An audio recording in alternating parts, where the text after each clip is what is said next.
அன்பார்ந்த எனதருமை யூடியூப் நேயர்களுக்கு, மனித வாழ்க்கையில் நம்மளுடைய ஜாதகத்தை வச்சே சில ரகசியங்களை எடுத்துடலாம். மனித வாழ்க்கையில் நம்முடைய ஜாதகங்களை வைத்து சில ரகசியங்களை எடுத்துடலாம். சரி, உயிர்காரக லக்கணத்தில் போய் பிறந்தோம். இப்படி எடுத்துக்கிட்டுங்களேன், ஆண் லக்கணத்தில் போய் பிறந்தோம். ஆண் லக்கணத்தில் போய் பிறந்தவர்களுக்கு எப்பயுமே பிரச்சனை என்பது எங்கே வரும்? தொழில் சார்ந்த ஒரு விஷயம் இருக்குல்ல, தொழில் சார்ந்த விஷயம். இந்த தொழில் சார்ந்த விஷயம் எந்த கட்டமாக வரும்? இப்போ ஒருத்தனுக்கு மேச லக்கணம்னு வைங்க. மேச லக்கணத்துக்கு 10 குடையவன் மகன். பெண் வீடாக வந்துருச்சா? பெண் வீடாக வந்துருச்சு. அதே சமயத்தில் மிதுன லக்கணத்தில் போய் பிறந்திருக்கு. அவனுக்கு தொழில் ஸ்தானாதிபதியை பாருங்கள், பெண் வீடாக தான் வரும்.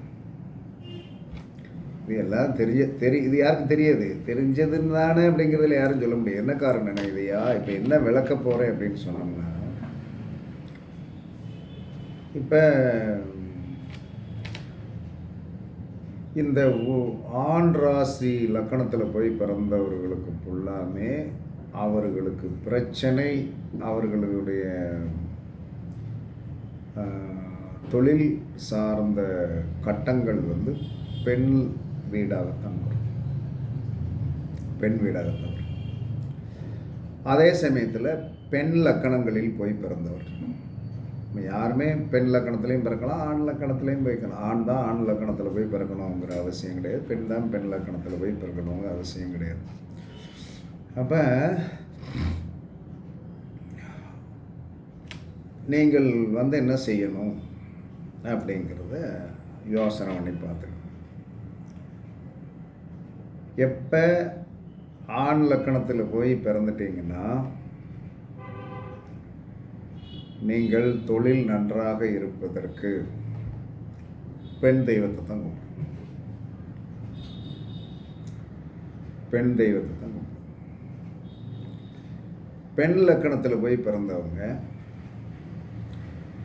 ஆண் லக்கணத்தில் தான் என்ன சொன்னால் தொழில் ஸ்தானே. ஆமாம், தொழில் ஸ்தானம். இப்போ ஒரு ரிசர்வ் லக்கணத்திற்கு என்ன சொன்னால் 10 குடையவர் என்ன சொன்னால் யார் அப்படின்னா கும்பம் ஆண் வீடு. அப்போ ரிஷப லக்கணத்தில் போய் பெண் லக்கணத்தில் போய் பிறந்து அவர் ஒரு தொழில் வச்சிருக்கிறாரு அப்படின்னா அவர் ஆண் தெய்வத்தை தான் கும்பிடணும். அது அவருடைய சட்ட விதி, அதை மாற்ற முடியாது. அப்போ என்ன சொல்கிறான்னா, ஒரு லக்கணம் ஆணாக இருந்தால், இப்போ ஒரு ஆணும் என்ன சொல்கிறான்னா ஒரு பஸ்ஸில் உட்காந்துட்டு போகிறோம், 2 பேரும் எரிச்சப்பட்டுட்டு தான் இருப்போம். 99% இப்படி தான். எவனா ஒருத்தன் ஓரத்தில் உட்காந்துருக்கான், கொருன்னுக்கிட்டு இருக்கான், கருன்னுக்கிட்டு இருக்கான். என்னத்தையே நமக்கு ஒரு டென்ஷன் உருவாகும். ஆணுக்கும் இதே ஒரு பெண்ணு உட்காரட்டும், நம்ம இயல்பாகவே உட்காருங்க அப்படின்னு இயல்பாகவே உட்கார வைப்போம். உட்கார வச்சுட்டு நம்முடைய மனசு என்ன செய்யும்? என்ன எதுன்னு கேட்போமா, பேசுவோமா அப்படிங்கிற ஒரு எண்ணம் இருக்கும். அந்த அம்மா திரும்பி பார்த்து கொஞ்சம் லேசாக ஒரு சின்ன ஸ்மைல் பண்ணி, எந்த ஊருக்கு போகிறீங்க அப்படிங்கிற அந்த பரிசத்தை உண்டு. ஒரு ஆண் லக்கணத்தில் போய் பிறந்தவனுக்கு ஒரு பெண் லக்கணத்தை என்ன சொன்னேன்னா, ஏன் கடவுள் என்ன சொல்கிறேன்னா வச்சான், அப்போ தான் ஈர்ப்பு சக்தி வரும். இது கடவுள் வச்சது கரெக்டு, மனிதன் அதை பயன்படுத்துவது தப்பாக பயன்படுத்துகிறோம். அவனுக்கு தெரியாது. அப்போ ஆண் லக்கணத்தில் பிறந்த நீ பெண் லக்கணத்தில் தான் சாமி கும்பிடணும். அதான் தொழிலில் ஸ்டாண்டர்டாக நிற்க முடியும். இதில் யாராவது என்ன சொன்ன கம்மல் இல்லை நான் அப்படின்லாம் அது என்ன சொன்னேன்னா, ஆண் அழியாக பிறந்திருக்கலாம், பெண் அழியாக பிறந்திருக்கலாம். இதுக்கெல்லாம் இது விதிவிலக்கு. அப்போ மனித வாழ்க்கையில் இந்த சூத்திரத்தை தெரிஞ்சுக்கிடும். பெண் லக்கணத்தில் பிறந்த மனிதன் தன்னுடைய தொழில் விருத்திக்காக ஆண் தெய்வத்தை கும்பிடணும். ஆண் லக்கணத்தில் போய் ஆண் லக்கணத்தில் போய் பிறந்தவன் தன்னுடைய தொழில் விருத்திக்காக பெண் தெய்வத்தை கண்டிப்பாக கும்பிட்டே ஆகணும். காலையில் எந்திரிச்ச உடனே என்ன சொன்னான, மேசம், மிதுனம், சிம்மம், துலாம், தனுசு, கும்ப லக்கணத்தில் யார் பிறந்திருந்தாலும் காலையில் இருந்துச்சு அம்மன் வழிபாடு பண்ணிவிட்டு ஒரு சின்ன மாலையை வாங்கி சாத்துட்டு வேலைக்கு போங்க, தொழில் நச்சுன்னு ஓடும். இதுதான் உண்மை. நீங்கள் எல்லாம் என்ன சொல்கிறேன்னா நான் ஆண் லக்கணம், என் தலைக்கு மேலே பின்னாடி ஒரு இருக்குது அம்மன் தான், சோட்டானிக்கரை பகவதி அம்மன் தான் எனக்கு. நான் அடிப்படை காலத்திலிருந்து ஆபீஸுன்னு போட்ட காலத்திலிருந்து சோட்டானிக்கரை பகவதி அம்மன் தான் எனக்கு என்ன சொன்னேன்னா தொழில் ஸ்தானத்தில் இருக்குது, இன்னும் இருக்குது. ஏனென்று சொன்னால் அது இயற்கையாக எனக்கு வழிவகுத்து கொடுத்தது. நான் இந்த சூத்திரமெல்லாம் ஜோதிட ஆபீஸ் வைக்கும்போது நான் பண்ணலை. அப்போ என்ன சொல்கிறேன்னா, இது என்ன சொல்கிறான்னா, ஒரு ஆணை கவர்வது ஒரு பெண்ணால் தான் முடியும்.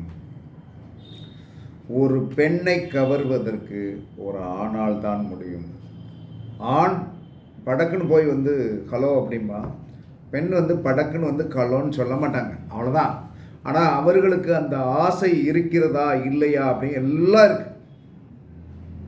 யாராவது நம்மளை என்ன சொன்னானே என்னைக்காவது பேசியிருக்காங்களா அப்படிங்கிற எண்ணம் உண்டு, ஆனால் வெளிக்காட்டிக்கிட மாட்டாங்க.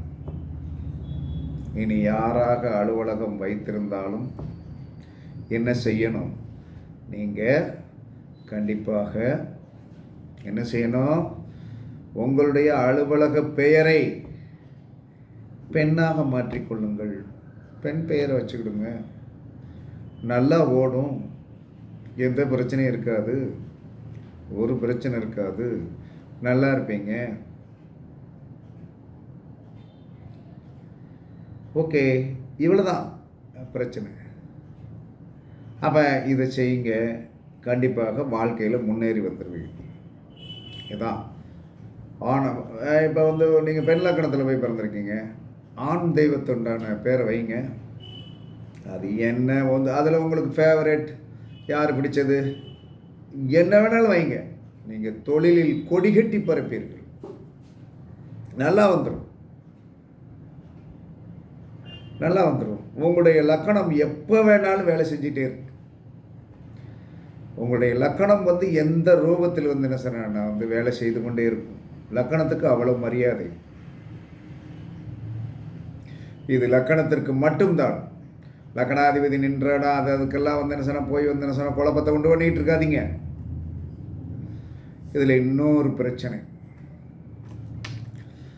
ராகு கேதுகள் தான் எப்பயுமே என்ன சொன்ன ராஜா ராணி, அவங்கள எப்பயுமே நீங்கள் மறந்துடாதீங்க. அப்போ ஒருத்தர் என்ன சொல்கிறான்னா மேச லக்கணத்தில் போய் பிறந்திருக்கிறாரு. அவருக்கு என்ன சொல்கிறான்னா இந்த 10ஆம் இடம் என்பது பெண். இதில் இந்த ராகு கேதுகள் பெண் வீட்டில் இல்லாமல் இருந்தால் தொழில் சிறப்பாக ஓடிடும், தொழில் சிறப்பாக ஓடிடும். ஏண்டா போராட்டத்துக்கு காரணம் அப்படிங்கிற ஒரு கேள்வி வரும் எல்லா மனிதனுக்கும். நம்மளுடைய தொழில் ஸ்தானாதிபதி பெண் வீடாக வந்தால் ராகு கேதுகள் பெண் வீட்டில் உட்காரக்கூடாது. நம்மளுடைய தொழில் ஸ்தானாதிபதி ஆண் வீடாக வந்தால் ராகு கேதுகள் என்ன சொன்னான்னா ஆண் வீட்டில் உட்காரக்கூடாது, எதிர்மறையாக உட்காரணும். இப்போ ஒருத்தர் மேச லக்கணத்தில் போய் பிறந்திருக்கிறார், மேச லக்கணத்தில் போய் பிறந்து தொழில் நல்லா ஓடணும். தொழில் நல்லா ஓடணும்னா என்ன சொன்னான்னா அவர் ஆண் லக்கணத்தில் போய் பிறந்திருக்கார். பெண் லக்கணம் என்று சொல்லக்கூடிய 2, 4, 6, 8, 10 போய் ராகு எது உட்காரக்கூடாது. உட்கார்ந்தா தொழில் சிறப்பாக இருக்காது, தொழில் சிறப்பாக இருக்கும். அதே அவர் என்ன சொல்கிறாங்கன்னா உயிர்காரகத்தில் போய் வந்து ராகு கேதுவில் உட்காந்தா தொழில் நல்லா ஓடி இவரால் பார்க்க முடியாது. என்னையா இம்சை, வாரையா அப்படிம்பார். வாரையா, பொறுங்கையா, நான் என்னையா செய்வேன், இத்தனை பேர் வந்து நின்னா நான் என்ன செய்வேன் அப்படிம்பார். ஒரு ஒரு உயிர்காரகத்தில் வந்து ராகு கேதுகள் உட்கார்ந்தால் அவன் பற்றாக்குறையை கொடுப்பான். பொருள்காரகத்தில் உட்கார்ந்தால் அந்த பொருள்காரகத்தில் பற்றாக்குறையை கொடுப்பான். உயிர்காரகம்னு என்ன சொன்னா உடம்பு சரியில்லாமல் போகும். உடலில் ஏதாவது பிணியீர் வீடுகள் இருக்கும், மாத்திரை போட்டுக்கிட்டு இருக்கணும், இருமல் இருக்கும். இப்போ எனக்கெல்லாம் வந்து என்ன சார் ராகு கேதுகள் வந்து என்ன சொல்கிறேன், நான் வந்து பொருள்காரகத்தில் உட்காந்துட்டேன். நான் எந்த இது வந்தாலும் என்ன சொல்கிறேன், வந்து எனக்கு நோய் வந்தால் ஒன்றும் செய்யாதுன்றவன். நோய் வந்தால் ஒன்றும் செய்யாது. என்ன காரணம், உயிர்காரகத்தில் இருந்தால் தானே நீ வைரஸை வச்சு என்னை கொல்லுவ. பொருள்காரகத்தில் இருக்கும்போது உன்னால் கொல்ல முடியாது. பொருளாதார பற்றாக்குறையை உண்டு பண்ணி என்னை நொந்து எடுத்துக்கிட்டே இருப்பான். பொறுமையாகவே பொருளாதார பற்றாக்குறையை கொடுத்து வந்து என்னை ஒன்று எடுத்துக்கிட்டே இருக்கான். இன்னமும் ஒன்று எடுத்துக்கிட்டு தான் இருக்கான். அவன் பொருள்காரகத்தில் உட்காந்துட்டான். பற்றாக்குறை நான் சமாளிக்கிறோம், கெட்டிக்காரத்தனமாக சமாளிக்கிறோம், அவ்வளோதான். அப்போ வந்து என்ன சொன்னான்னா, தொழில் ஸ்தானாதிபதி பெண் வீடாக வந்து பெண் வீட்டில் ராகு கேதுகள் இருக்கக்கூடாது, தொழில் சிறப்பாக ஓடாது. தொழில் ஸ்தானாதிபதி பெண் வீடாக வந்து ராகு கேதுகள் உயிர்காரகத்தில் உட்கார்ந்தால் பார்க்க முடியாத அளவுக்கு தொழில் நல்லாயிருக்கும். சூத்திரம்தான், பரிச்சித்து பாருங்கள். அதற்கடுத்து பொருள்காரகத்தில் வந்து என்ன சொன்னான்னா வந்து லக்கணம் உட்காந்துருச்சு. அப்போ பொருள்காரகத்தில் லக்கணம் உட்காரும்போது நம்மளுடைய உயிர்காரகம் வந்து என்ன சொல்கிறான்னா தொழில் ஸ்தானாதிபதியாக வந்துடும். அப்போ உயிர்காரகத்தில் ராகு கேதுகள் உட்காரக்கூடாது. உட்கார்ந்தால் என்ன சொன்னான்னா தொழில் சிறப்பாக ஓடவே ஓடாது. போராடிட்டு இருப்பாங்க. உயிர்காரகத்தில் போய் வந்து என்ன சொல்கிறான்னா, உயிர்காரகம் வந்து தொழில் ஸ்தானாதிபதியாக வந்து அந்த உயிர்காரகத்திலே வந்து என்ன சொல்கிறான்னா வந்து இந்த ராகு கேதுகள் உட்காந்தா தொழில் ஸ்தானத்துக்கு சம்பந்தம் வந்துடும். வந்தவன் என்ன செஞ்சிருவான்னா, அவனுடைய வேலை வந்து என்ன சொன்னான்னா உங்களை வந்து இம்சை கொடுப்பது தான். ராகு கேதுகள் எப்பயுமே எதிர் பார்ட்டிக்கு வந்து நல்லது செய்வோம். உயிர்காரகத்தில் இருந்தானா பொருள்காரகத்தை கொடுத்துரும், பொருள்காரகத்தில் இருந்தானா உயிர்காரகத்துக்கு நல்லா கொடுப்பான். அவன் நின்ற இடத்தை வந்து என்ன சொன்ன, எப்போ இருந்தாலும் என்ன பதம் பார்க்கக்கூடியவன் தான் ராகு கேதுகள். நின்ற இடத்த பதம் பார்த்தணும். நீ எவ்வளோ பெரிய கட்டிக்காரனாக இருந்தாலும் உனக்கு நான் தாண்டா அப்படிம்பா. இது ஜோதிடத்தில் வந்து 27 ஆண்டுகளுடைய அனுபவத்தோடைய முதிர்வு. இந்நேரம் எனக்கு பேசணும் அப்படிங்கிறதுலாம் தோணலை. என்னத்தடா பேச, டெய்லி வந்து 4 வீடியோ போட வேண்டியிருக்குது. மக்கள் என்ன வந்து என்ன சொன்னாங்கன்னா எதிர்பார்க்குறாங்களே அப்படின்ட்டு உட்காந்தே வந்துச்சு. அதான் ஸ்பிரிச்சுவல் மைண்டு. அப்போ வந்து என்ன சொன்னாங்க, எனக்கு என்ன நட்சத்திரம் ஓடிக்கிட்டு இருக்கு, பூர நட்சத்திரத்தில் பூர நட்சத்திரம் சிம்மத்தில் போய் எங்கே உட்காந்துருக்காரு. சிம்மத்தில் போய் வந்து சந்திரன் இன்னைக்கு உட்காந்துருக்காரு. அப்போ எந்த ஒரு மனிதனும் உங்களுடைய லக்கணம் ஆண் லக்கணமாக இருந்தால் உங்கள் தொழில் ஸ்தானத்திற்கு பெண் பெயர் வையுங்கள். உங்களுடைய லக்கணம் பெண் லக்கணமாக இருந்தால் உங்களுடைய தொழில் ஸ்தானத்திற்கு ஆண் லக்கணம் வையுங்கள். சிறப்பாயிருவீங்க. இதில் ஒரு விதி என்ன சொல்கிறேன்னா, உங்கள் விதியை வந்து சரியாக இருந்ததுன்னா பெரிய ஜெயின்னு இருப்பீங்க. அதில் என்ன சொல்கிறேன்னா, பொருள்காரகம் தொழில் ஸ்தானாதிபதியாக வந்தால் ராகு கேதுகள் பொருள்காரகத்தில் இருக்கக்கூடாது. உயிர்காரகம் உங்களுடைய தொழில் ஸ்தானாதிபதியாக வந்தால் உங்களுடைய ராகு கேதுகள் உயிர்காரகத்தில் உட்காரக்கூடாது. புரிஞ்சுக்கிட்டீங்களா? நல்லா செக் பண்ணி பாருங்கள். கண்டிப்பாக இதுக்கு ஒரு விடை கிடைக்கும். யாராவது ஆண் லக்கணத்தில் போய் பிறந்து ஆண் பெயர் வச்சுருந்தீங்கன்னா உடனே மாற்றிடுங்க, ஒன்றும் பிரச்சனைலாம் கிடையாது. சரி, பெண் லக்கணத்தில் போய் பிறந்து என்ன சொல்கிறான்னா வந்து நீங்கள் வந்து என்ன சொன்னான்னா வந்து அங்கே ஆண் பெயர் தான் வைக்கணும். ஆண் லக்கணத்தில் பிறந்தீங்க பெண் பெயர் வைங்க, பெண் லக்கணத்தில் போய் பிறந்தால் ஆண் பெயர் வைங்க. டச்சபிலிட்டி ஆகும், உறுதியாக டச்சபிலிட்டி ஆகும். உறுதியாக 100% டச்சபிலிட்டி ஆகும். அதை நீங்கள் செய்யணும். செஞ்சீங்கன்னா சிறப்பாக வருவீர்கள், உறுதியாக வெற்றியோடு இருப்பீர்கள். பரீட்சித்து பாருங்கள். இது ஜோதிட சித்தாந்தத்தில் சொல்லப்பட்டுள்ள முன்னோர்கள் சொல்லி வைத்தது கோடு வேர்டில் கொடுத்துட்டு போயிட்டாங்க. நம்ம தான் என்ன சொல்கிறாங்கன்னா அதை வந்து என்ன சொல்கிறோம், அப்படியே வெளியே எடுக்கணும். இதெல்லாம் என்னுடைய இது யார் சப்ஸ்கிரைபருக்கு கிடைச்ச ஒரு அற்புதமான அவன் என்ன சொன்னான், பொற்கால ஆதிபத்தியம். பொற்கால ஆதிபத்தியம் இதெல்லாம் ஜோதிடத்தில் வந்து யாருமே இதுவரைக்கும் சொல்லப்படாத ஒரு விஷயம்தான். நான் சொல்லியிருக்கேன்.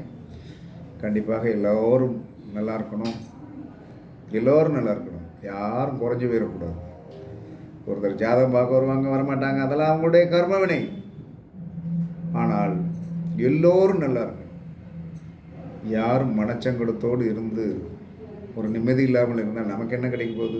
அதனால தான் எல்லோரையும் நான் அடிக்கடி சொல்லுவேன், எல்லோரும் நல்லா இருப்பீங்க, கண்டிப்பாக வாழணும், நீங்களாம் நல்லா வாழணும். இதுதான் என்னுடைய ஆசையை தவிர சூப்பராக இருப்பீங்க, வெற்றி பெறுங்கள் என்று கூறி உங்களிடமிருந்து விடைபெறுவது சிப்பிப்பாறை ஜோதிடர் சாதி ராகவன் ஜெயபாலாஜி. சுகமே சொல்க, வாழ்க வளமுடன். வணக்கம்.